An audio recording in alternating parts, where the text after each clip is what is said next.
Hello Scorpio, and welcome to your year 2023 Astrology and Horoscope forecast. Now I'm going to outline initially how I'm going to structure the video. Obviously a year is a long period of time and I want it to be as relatable as possible for you. One of the things I want to focus in on is the journey of your traditional ruler of Mars, which starts this year in a very passionate location, but in a retrograde. Also, Pluto is going to be moving just briefly into your sector of home, family and emotion. But then, of course, we have Saturn, the planet of structure, moving into your fifth house. This is your sector of self-expression and cannot influence romance. But wonderfully, you have Jupiter, the planet of fortune, moving into your sector of relating from the 16th of May. But there's a solar eclipse that's in your sector of reorganization and order. And also the North Node is moving into that area as well, along with a solar eclipse. That's going to be very influential too. But how I'm going to go about things is just give you the background to the energy you're bringing into this new year, which begins with the total lunar eclipse which occurred on the 8th of November with the sun in your sign, but the moon in combination with Uranus in your opposite sign. But those were T-squared by the more restrictive energies of Saturn. And I think this is going to have a major impact on all of us when it comes to the financial environment that we live in. But for you, obviously, the sun in Scorpio, you're focused on your individual needs. The moon and Uranus is your seventh house of relationships. So something unexpected or perhaps rather unsettling may have brought the year to an end, but that energy is going to provide a backdrop for the first 4 months of 2023. Also, the year in terms of astrology is divided into 4 cardinal quadrants, each of 13 weeks. Now the first one we need to look at is the last one of 2022, because that occurs with the winter solstice and when the sun arrives in the sign of Capricorn. But that provides a backdrop energy for the first 12 weeks of this new year. But then I'll break the year down from the spring equinox through to the summer solstice, through to the autumnal equinox, and then the final cardinal quadrant 2, this time in year 2023. And that gives us a lot of information that can help to guide your situation. And also, Mercury is going to be going retrograde in 4 phases this year across 4 signs, 3 of them earth signs, and Venus, the planet of love and affection, is going to be high in your sky in your 10th house for 4.5 months, giving you an awesome opportunity to build alliances, influential alliances with people in the know. So that's how I'm going to structure it. But if you would like to ascend above this zodiac broadcast and understand what year 2023 will hold for you personally, if you give me 3 pieces of birth data of time, date and place of birth, I can produce your year 2023 personal forecast, but I'll give you the rest of year 2022 free if you order in year 22. But also with this, with my special package, you can get your personal roadmap, your character analysis that can guide your moves for the rest of your life, all for 30% off. Please see the link beneath this video. If you're new to my channel, thank you so much for joining me. I'd be honoured if you'd subscribe. Please click or tap on the bell notification symbol. If you've already subscribed, thank you so much for your ongoing support. So Scorpio, the influence that you take into this new year starts with that total lunar eclipse which occurred in your opposite sign of Taurus when the sun was in your sign on the 8th of November. So relationships may really have been highlighted by that aspect, because Uranus is the planet of truth and it's side by side with the moon. So it creates an electric energy. Things can move quickly, it can create an excitement, but also it can create a need for extra space. So to be apart from where there is someone who perhaps wants to spend time with us. And because Saturn, the planet of limitation, is affecting both the position of the Sun and also the Moon and Uranus, that provides resistance, especially around your emotional feelings. So if you feel a bit trapped around the politics of the family situation or your work relationships, or in a more personal romantic tie, it wouldn't entirely be a surprise in the first weeks of this new year. But the Cardinal Quadrant 4 of 2022, which ushers in the sign of Capricorn, which for us all is very much about structures, traditionality, continuity, and where we're ambitious, but also where we enjoy the more material plane. For you, this is the third house where you think. And so life can speed up for you on that event. However, your ruling planet Mars, your traditional ruler, is in quite a brutal opposition to the moon. The moon is a tender influence. It's very much about our need for nurture. The moon can make you quite driven and perhaps even reactive, particularly around financial issues. Also, the midpoint between the moon and the sun in the sign of Capricorn is actually in Sagittarius. So your financial situation, once again, the second solar house, is emphasized. But this is squaring up with Neptune, the planet of dreams, in your sector of romance. Now, it could be that this is going to see some kind of excitement, or all of this can see some kind of energy, intensity around your relationship potentials as the year came to a close and as this new one begins. And also with the solar return, which provides a backdrop energy for the next 12 months, your traditional ruler of Mars is actually in a very positive link with Jupiter. Now, Jupiter squared up with the Sun on the Cardinal Quadrant, which just cautions you not to be too quick to make pledges to support other people in the first 12 weeks of this new year. But its angle to Mars for the whole of the year, its influences for the totality of 23, can give you a lot of drive and passion and enthusiasm to improve your financial situation, but by trying to, in some way, make the most of the resources you already have. So mine them more efficiently, get more from what you have already. And I think you can be ingenious about how you go about that in the new year. Now also Pluto, your modern ruler, is in a conjunction with Venus at the turn of the year in the sign of Capricorn. So again, very much about everyday communication. And this can give you an enormous ability to be persuasive right through 23. What an asset that is. What's the catch? Well, the catch is that Mercury, the planet of communication, is just beside them and it's in retrograde. So I feel however much Venus and Pluto can give you a lot of charm and a lot of ability to cultivate positive possibilities, I think it is going to be really important to say what you mean and mean what you say, and be aware that with those short and quick communicational resources that we have, whether it's text or email, that you are quite considered before you send any kind of message right through the year, because Mercury in the third house suggests that things could go a little awry if you're hasty or careless in that type of communication. The other area that could require greater precision is your interaction with neighbours or people in your community or even siblings. But then Mercury retrograde has lots of different guises. It can be an opportunity to repair.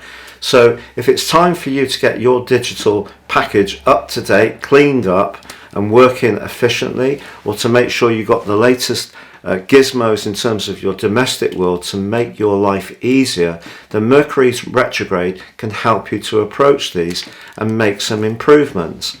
Also, if there has been some kind of drift in a relationship with a sibling, I think the combination of Venus and Pluto can stir up some very deep feelings. The key with Pluto is it can use quite a lot of leverage around affections when it's in a relationship with Venus, so just be conscious of that.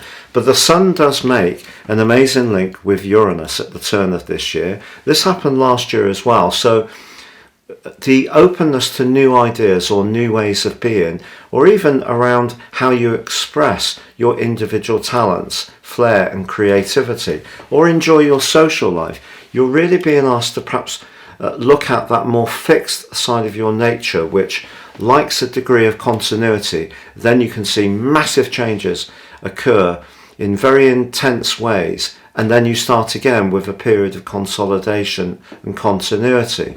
And I think Uranus is asking you to try to change things up, keep things fresh. If things have got a little stale, this set of influences is really a wonderful opportunity to rejuvenate your approach.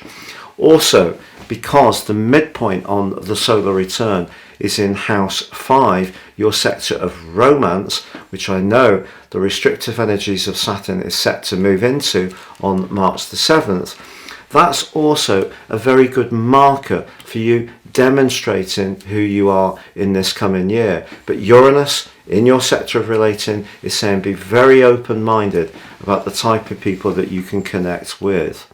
Now that midpoint just under 7 degrees in Pisces does square up with your traditional ruler of Mars. So I think it's possible that there could be some big attractions coming your way this year. And of course we've got Venus, the planet of love and affection, is in a very mighty part of your situation, your 10th house. So your experience in life or your connections could see a relationship enter your world perhaps through your professional situation that can be very, very important. It doesn't have to be of a romantic kind, but relationships, I feel, can be extraordinarily important this year. But with the midpoint squaring with Mars, just be careful what you wish for. And that brings us to the start of this new year. So on January the 12th, the great news is that Mars ends its retrograde, but it's going to be in the deep and passionate 8th house of your situation through to the 25th of March. So you still have a great opportunity to mine and quarry that very passionate, but also very knowledgeable and very deeply held part of your nature. So see this as a real opportunity. Mercury goes direct on the 18th. Now, the Mercury directs in general this year are all going to happen initially in Earth signs. So we have Capricorn, Taurus, Virgo, and then Capricorn again, followed by Sagittarius. And that one with Sagittarius is when the Mercury retrograde in Capricorn for the second time reverses into Sagittarius. So what does Earth represent? Well, it's very much to do with tangibility. So in the tarot, it's like your pentacle cards. And for you, the houses that they occupy are much more to do with air signs. So the initial Mercury retrograde is in house 3, how you think, how you speak, how you articulate ideas, quick messages, neighbours and siblings. The second one is going to occur in Taurus from the 1st of May in house 7, how you relate to others, your relationships. The third one in Virgo for you, house 11, very Aquarius, so that's your collective energies, how you link to the group and network with lots of different people. And then Mercury returns back into retrograde in the sign of Capricorn, so we get 2 lots of that house 3. So I think really working at your communication, using the thought that you want to achieve something tangible from your communication, but also your communication needs to be quite fluid in an air-like way. So that's very much the swords in tarot. So communicating your ideas, that's going to be a big theme.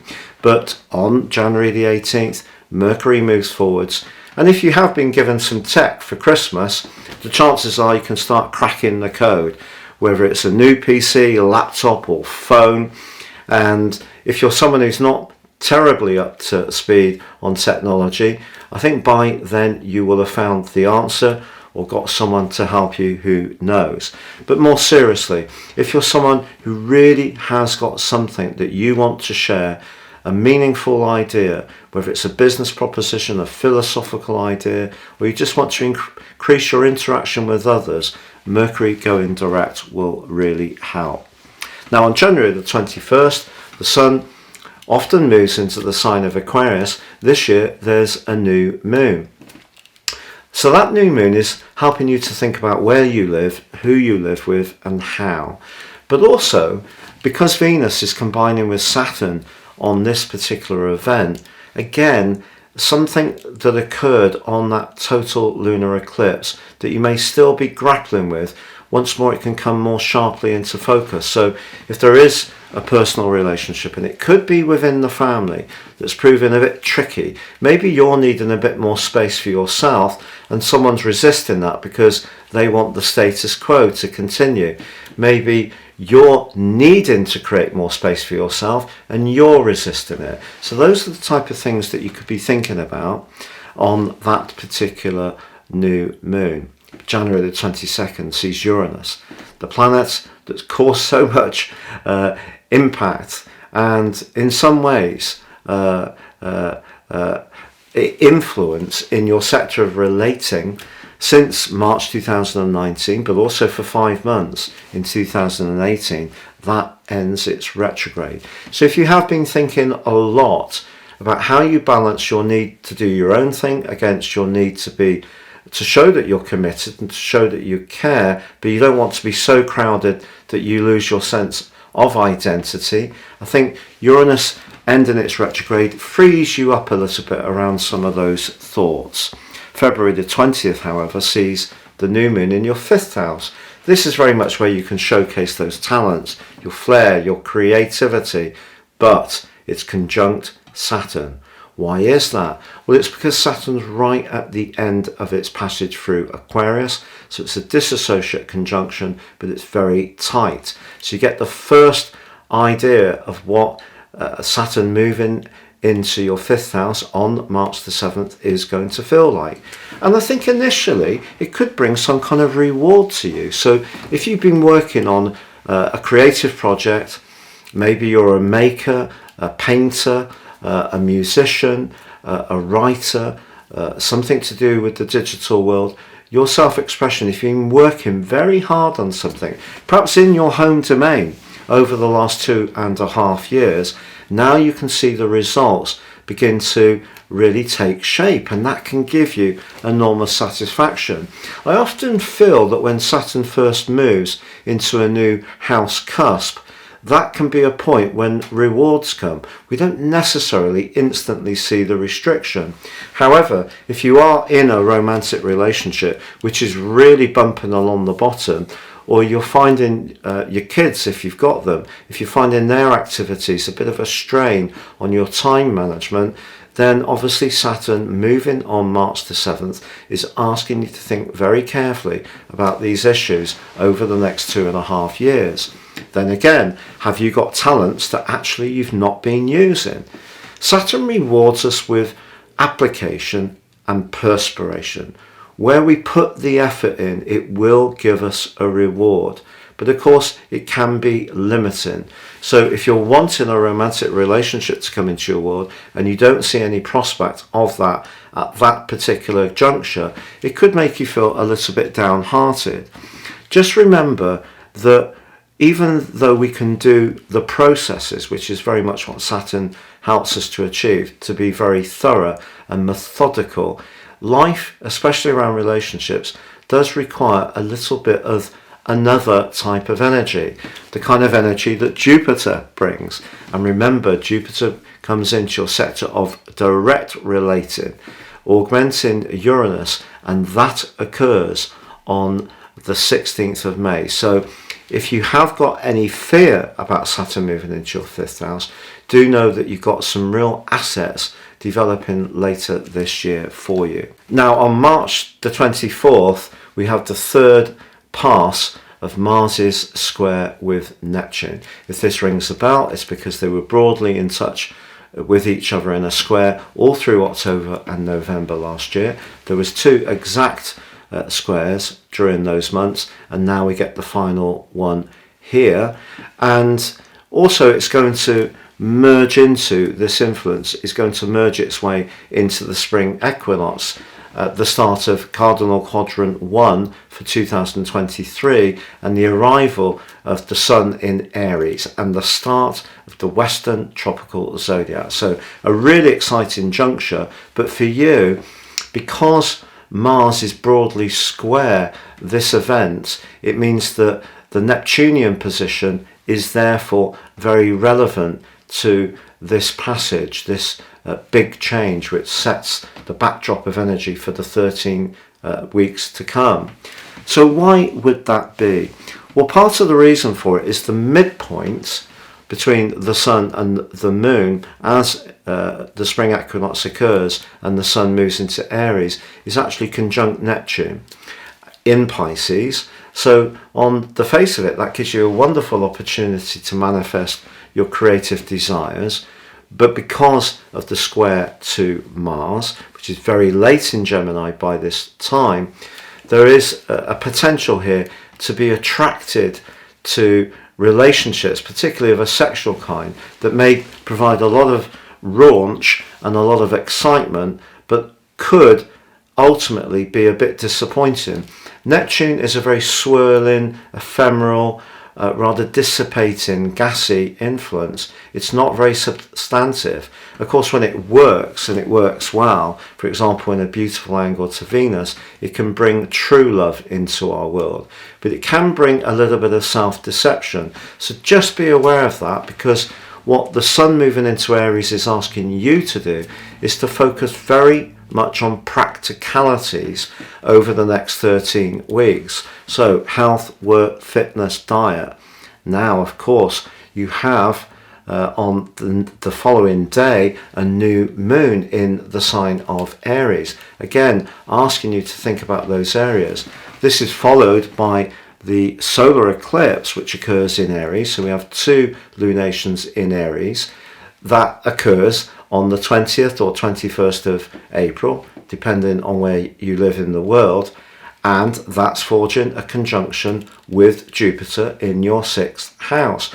So even if you're somebody who's a born-again couch potato, and the thought of any kind of exercise or limitation on those rather tempting nibbles and carbs, or those calorific goodies, or that lovely, lush, dark and very beautiful glass of red wine, if any thought of any limitation of those fills you with dread, well, I'm not telling you to be more virtuous. I'm just saying, can you change certain elements of your life to make the platform from which you base your life upon more workable? Because with this cardinal quadrant, with the first new moon, with the solar eclipse, all of those energies and the arrival of the North Node on the 12th of July in the sign of Aries for the first time in 18.5 years, think back to what you were doing then, all these energies are asking you to in some way purify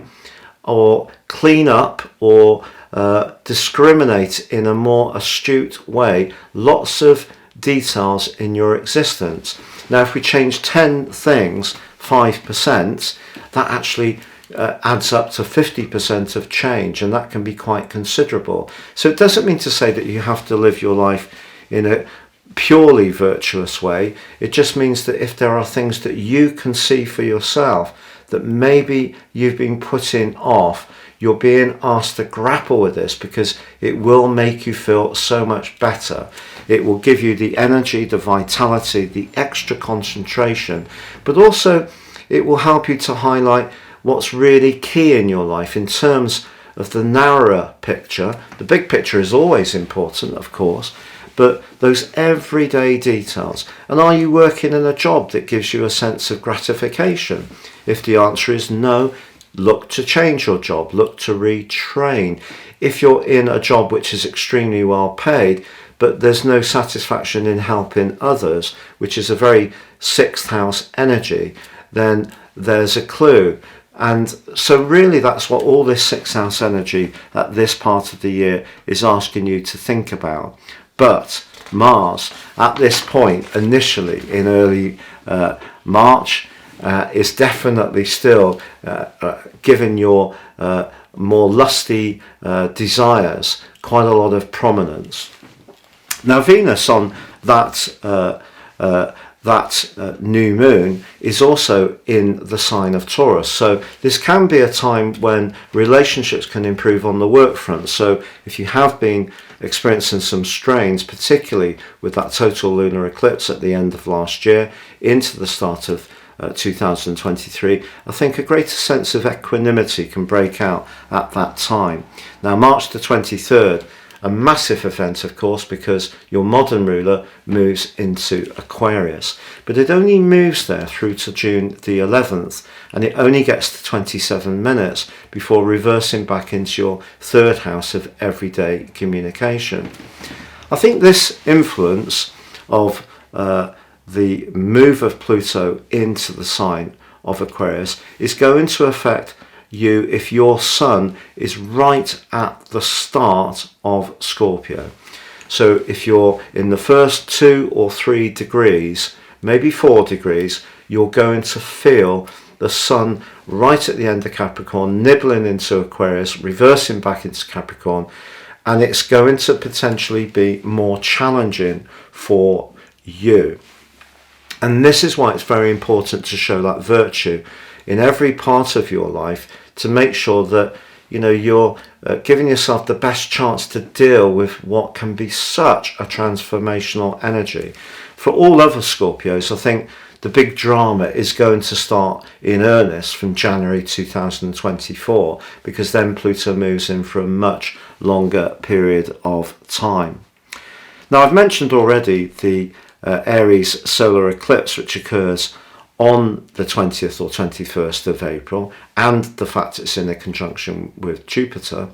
But I didn't mention that this event does square up with Pluto. So if there is something that you want to achieve around your work, this set of influences will give you enormous drive, quite incredible levels of drive. But it's important when Pluto is in the mix that we understand our motives, also our tactics, and how our approach impacts on others. Pluto rewards us when we work hard and we're very invested, and in some ways we sacrifice ourselves to the concept of change without trying to control it too much ourselves. But if you do try to control the situation, particularly to do with your work or your everyday world, or you're rather critical to other people, I think there could be some blowback.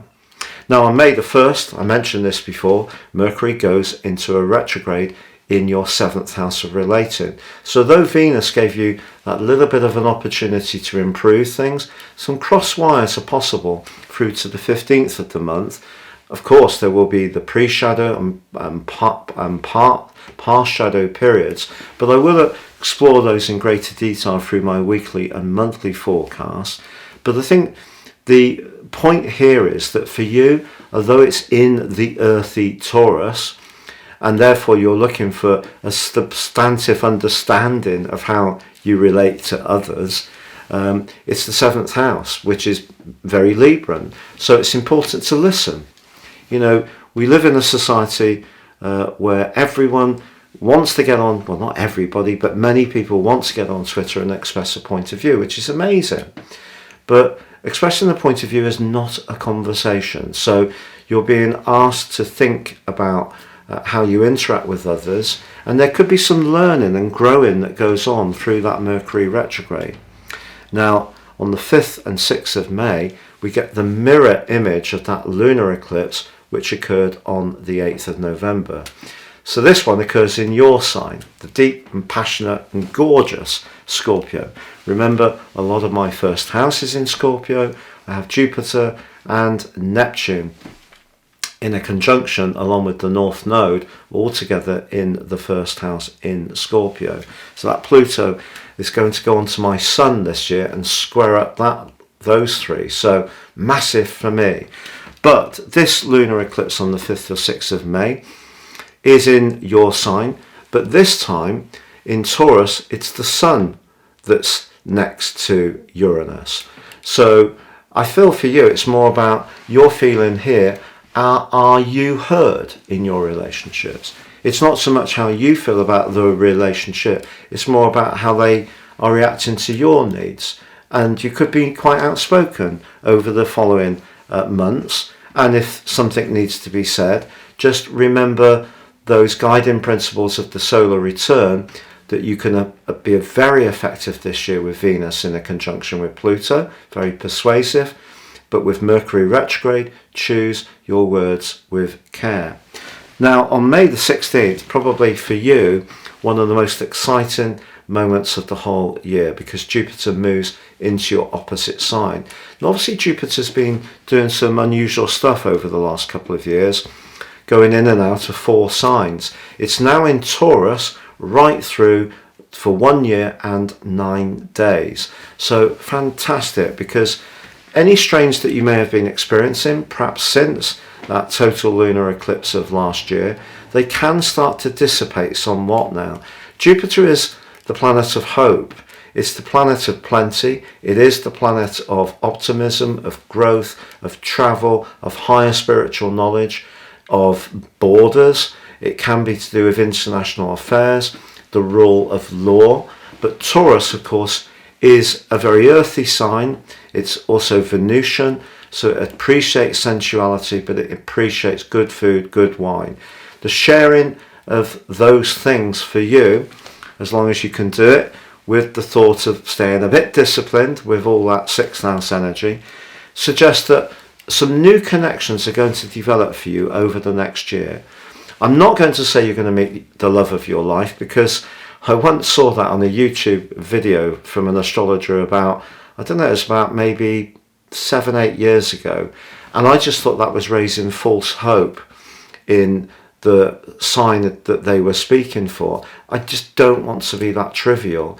Jupiter at the end of the day it gives us an opportunity, but it's what we do that really counts. And obviously we also need a stroke of luck, which Jupiter is also connected to as well in traditional astrology. So you're given a platform for sure, but I don't want to be so cheesy to say that if you're single, this amazing person's going to enter your orbit over the next 12 months. But the odds are increased. I hope you understand, why I'm trying to be so careful there. I'm not trying to be a Debbie Downer. Why does Debbie get the blame? Why can't it be, I daren't say Donald, why can't it be David Downer?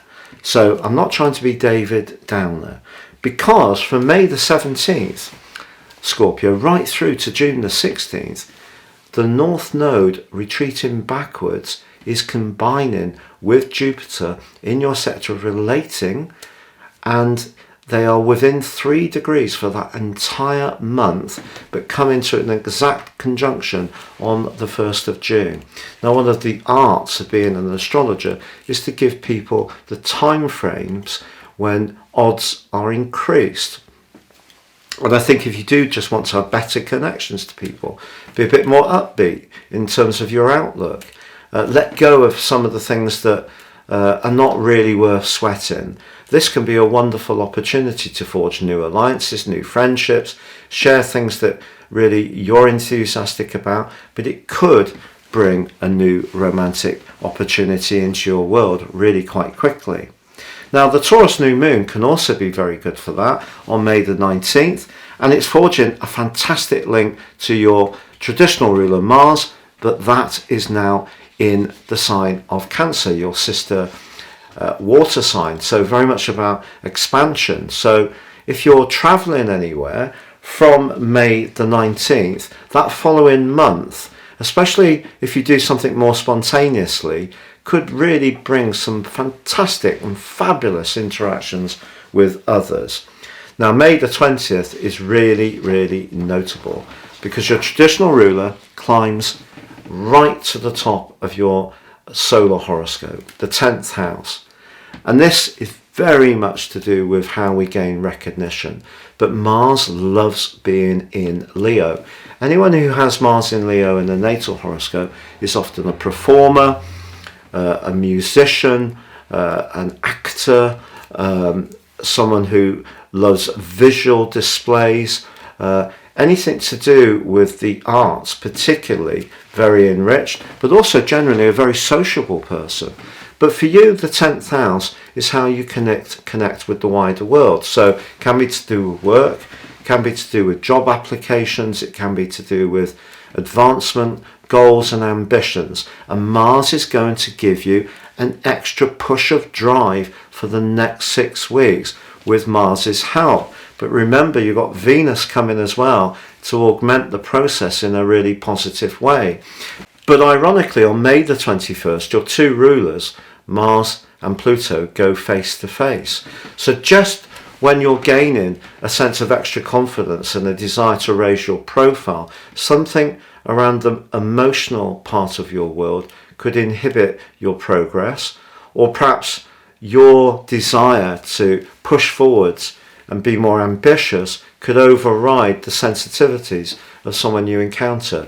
Just watch that aspect because it can be one of quite a lot of conflict and hostility.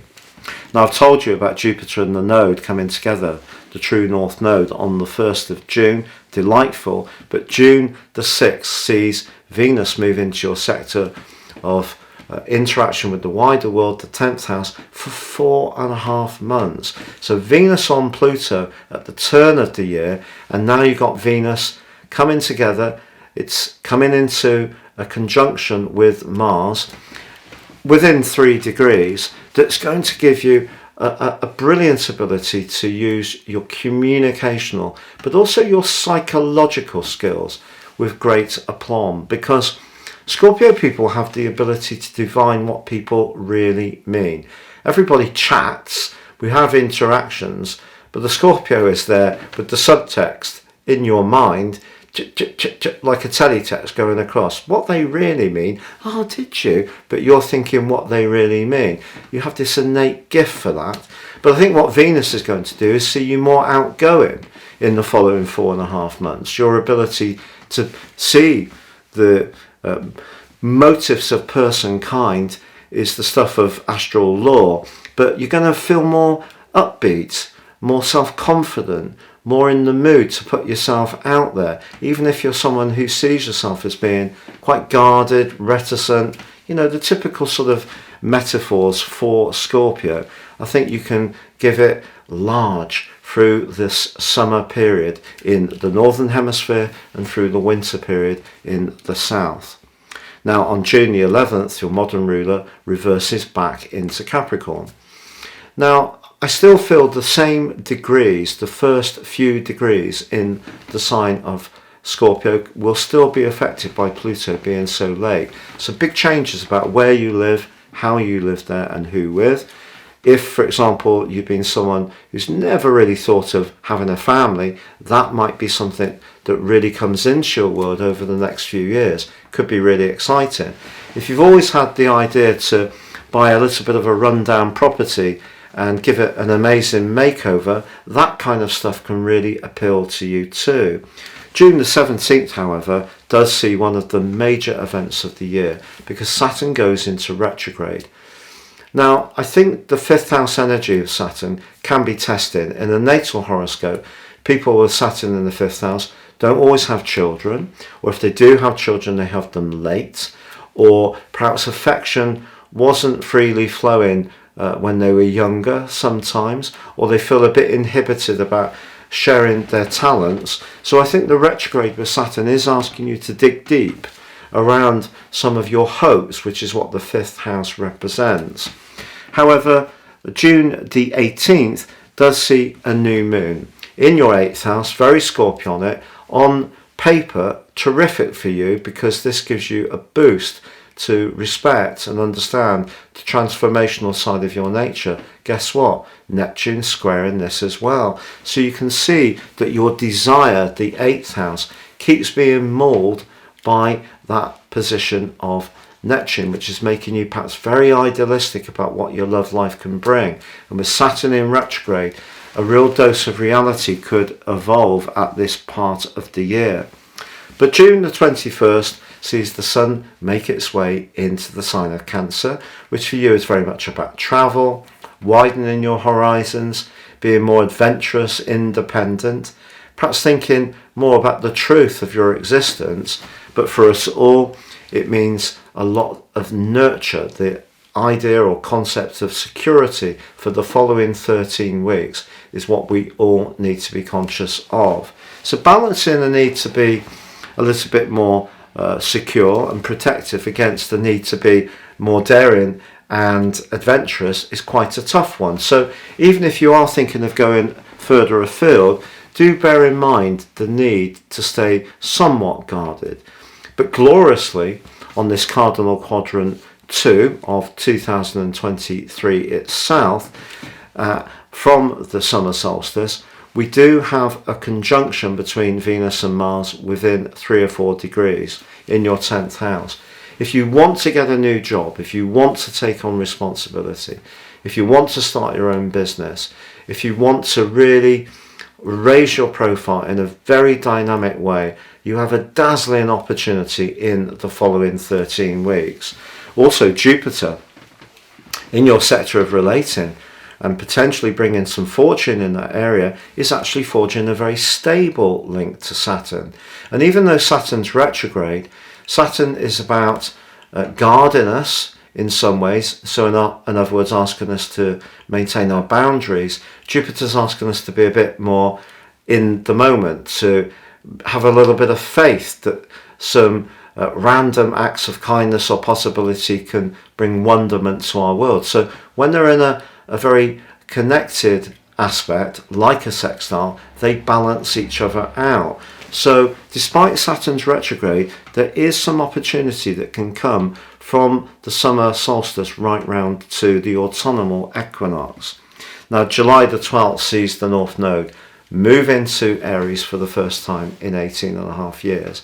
I've been saying this to every sign. What were you doing then? You might say, I was 5, Patrick. Sorry, you might not entirely remember everything that you were doing. If you are a little bit older, I think some part of your world was being reformed, and that will be the case through to the 29th of January 2025 this time round.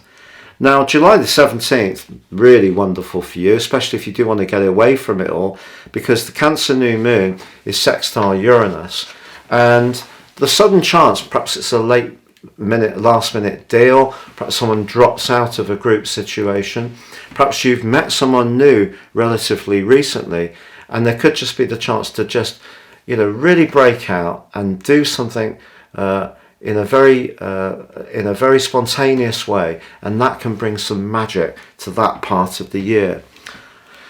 Now, Venus goes retrograde, however, in Leo at this point, and through to September the 3rd. So it's kind of saying what I said to you at the start of the year. It's important with Venus, because of its rulership of Libra, not Taurus, that it can be slightly superficial. There's so much charm and guile. It's important to use its energy wisely. So you don't want to be seen as being insincere by anyone that you're trying to get to know in business, for example, to build up your personal opportunities. So going back to that piece of advice at the start of the year, say what you mean and mean what you say. But on August the 1st, the Aquarius full moon is just asking you to think about your home situation. As much as work and success are something that many of us aspire to, having that core environment working well, so important. But Mars forges a fantastic angle to Jupiter. So these two, remember, were in a great alliance at the start of the year, and now they trigger another aspect. but this one is just for this part of the year, unlike the solar return. So Mars in Virgo is asking you to think about how you can network, and Jupiter in your 7th house, how you can forge alliances. But Mercury is opposite Saturn at this juncture of the year. Now Mercury in your sector of the group, opposite Saturn in your 5th house. If there are tensions or politics in your social life or around a romantic situation, they could show themselves at this juncture. However, August the 16th is a wonderful Leo new moon, because the sun governs the sign of Leo. So therefore, as far as the sun's concerned, this is the premier new moon of the year. But guess what? It's conjunct the retreating Venus. So the next month, despite Venus's retrograde, can still see some big opportunities to improve your financial, professional status, start your own business, and so forth. In a more romantic context, I think Venus and Mars being in your 10th house is about having the desire to move to that next stage of commitment if the relationship is working well.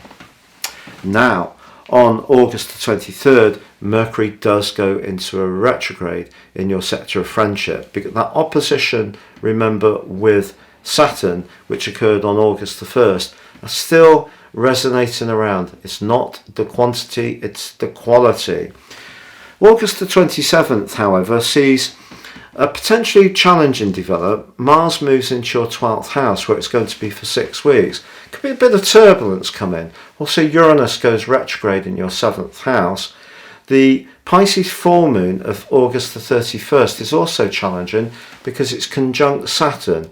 Just watch this part of the year. Some deeply held resentments and frustrations could boil to the surface from August the 27th for 6 weeks. However, Venus does go direct on September the 3rd, that's helpful. September the 4th, however, sees Jupiter go retrograde right through to the end of the year, only going forwards on the 30th of December. So, relationships with both Uranus and Jupiter going backwards is just asking you to balance your expectations with the reality. And of course, because you are someone who has that ability to see beneath the surface, you're not always kidded by what people tell you anyway, but things just can take on a bit more of an inward dimension when it comes to your relationships. So you may see them more from your perspective rather than being so able or desirous of seeing into other people's situation. September the 15th, however, sees the Virgo new moon in your 11th house, and that's forging a brilliant angle to Taurus. To Uranus, sorry. So despite the fact Uranus is going backwards and Jupiter's going backwards, you can still connect to people. It's just doing so with great meaning. Also, on September the 15th, Mercury goes direct, something we all love when that happens. September the 23rd, however, sees the autumnal equinox and the movement of the sun into the sign of Libra. So the next 13 weeks for us all is about relating, but about, for you, it could be about a need to withdraw a little bit, just to go into a more spiritual dimension, to have a bit more time to think, at least for the following 4 weeks. However, on this particular event, Cardinal Quadrant 3 for year 2023 itself, the midpoint is in your sign, and it forges a great link to the retreating Jupiter. I think this can actually be very good for your relationships, but it needs to be relationships that have a psychological dimension and understand you without too much conversation. The sun, however, does forge a bruising quincunx with Saturn. So if there is a big weakness in an ongoing relationship, it may be difficult to avoid that over the following 13 weeks. Great news on October the 12th, though, probably one of the top stories of the year to share with you. Mars moves into your sign. And this gives you a lot of thrust. It moves you into the moment. You'll feel much more outgoing. There is, however, the solar eclipse in your 12th house. So despite Mars giving you a toehold in your more immediate desires, you're still needing to be connected to the shadow side, the side that in the Western world we often have a bit of a problem grappling with. So our emotions, our spirituality, our psychology, if you embrace those, because Mercury is in the event as well, I think the more reading you do, the more you become informed about what makes us all tick. If you grow your knowledge, which is often considerable anyway, if you grow it even more, that can be a smart thing to do on the back of that solar eclipse, which will take you, to be honest, through the first 4 months of 24. Now, October the 28th, we have a lunar eclipse in your opposite sign. So the story has evolved since last year when that occurred on November the 8th. But this time, rather than Saturn being such an aggravant, it's actually going to support the position of the moon and Uranus in Taurus. So I think this could be a much better lunar eclipse for you. And I feel that you will look back over that year and feel that you've gained an awful lot of extra understanding about your needs and about the needs of others. The new moon in your sign of November the 1st is also embracing the stabilizing energy of Saturn. Saturn this year, I think, is a much more benign influence than many astrologers will say it is. Neptune is the real fly in the celestial ointment, in my opinion. 4th of November, Saturn goes direct. We're all going to celebrate that. November the 24th, Mars moves into your second house. Now, obviously, this is the time of the year when we like to make merry and if we can, depending on COVID restrictions, but hopefully that's getting easier. Mars in this area gives you a lot of drive to improve your lot. And because the new moon in the sign of Sagittarius on December the 12th is conjunct your traditional ruler, some money can come in at this point, or your desire to improve your lot can really be absolutely full on. Fantastic. However, on December the 13th, Mercury does go back into retrograde. So the 4th of the year, but once more in your third house and in the earth sign of Capricorn. Now, the winter solstice, which occurs this year 2023, one day later on December the 22nd, asks us all to think about structures, tradition and continuity, the sign of Capricorn, but for you it's very much about communication. But the Sun is allied to Mercury in its retrograde, and both are forging gorgeous links to Saturn and Jupiter. As the story of this year comes to a close and Mercury inverses into Sagittarius, you may need to just be aware that even though Mars and the new moon have given you a lot of thrust, and you may want to be very generous with Christmas, Mercury just reminds you to not get too into much of a gung-ho spirit with your resources. But as the year comes to a close, Jupiter goes direct in your sector of relating. And remember, you've got Jupiter in your sector of relating right through to the end of May next year, 2024. So lots to look forward to then. So I hope that gives you a real breakdown of what you can expect this year. I think there's a lot of opportunity to reform and to improve some of the core elements of your situation, but definitely the chance to find a new job, a new meaning in terms of your public profile. And I feel that, yes, you need to work hard at your relationships, of course, particularly romantic kinds, but I feel that Neptune is what you need to be aware of. Neptune can distort all of our realities, and it could see you attracted to someone this year who may be very hot, but whether it would be a constructive link is another matter. But later in the year, the opportunity to have much more uplifting and constructive alliances is really boosted quite considerably. Take care and goodbye for now.